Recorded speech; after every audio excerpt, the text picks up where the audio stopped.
bring people together so that we can begin the process of getting their contact details and then working from there to have more of such events so that the alumni becomes very lively and energetic, and then we can organize and form better programs and have a voice heard, because right now the alumni is disparate and we need to bring it together so that we get a voice.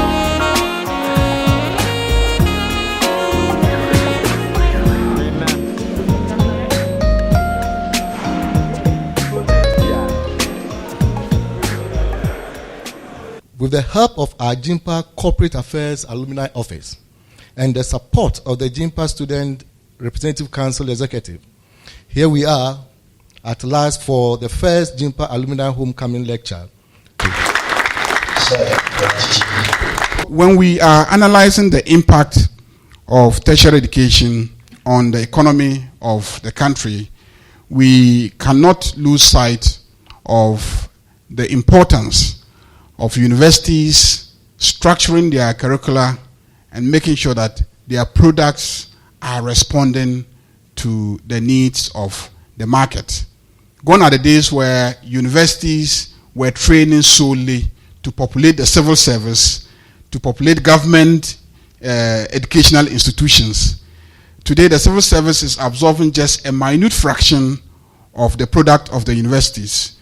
And so, beyond just the public service, I think the major consumers of the products are the private sector.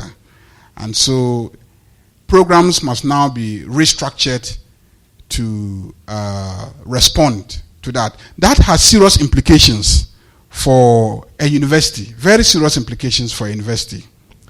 If you take Gimpa, for example, it is a self-financing institution, and students who come here have to pay because Gimpa needs that money for its operations.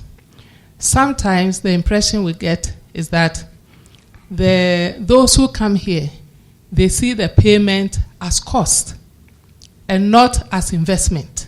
The classroom is the whole environment. So the classroom will provide you with some, and then you do the top up.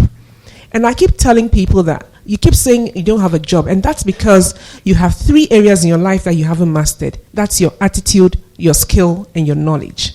How do we pick our lecturers? Some lecturers are very, very, excuse me, forgive me, don't crucify me, but I finished school. They are very bad. Bad in terms of the way they teach, without any apology.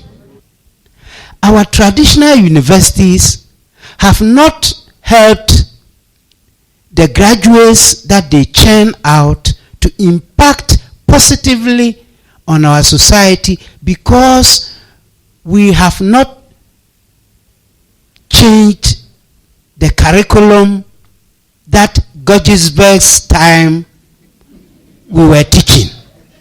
And we accept that we are in a globalized world where,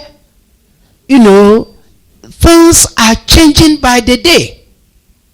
So if we are still teaching the courses that we were teaching in yesteryears, accepting that the world is moving ahead, then we will end up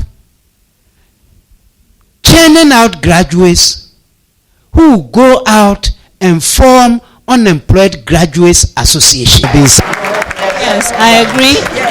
I agree completely. There's a lot to be said on this. I was expecting our legislators and directors of MMDAs to be here because before Gimpa, veered into, private sector, quote and unquote, programs, this institution has trained a lot of people in public sector. So if we're talking about impact in society, it's the kind of public officials that we've had for so many years. However, we're seeing quite a number of people who are coming from the private sector. It means that the private sector appreciates the value and the impact that this great institution has made on them.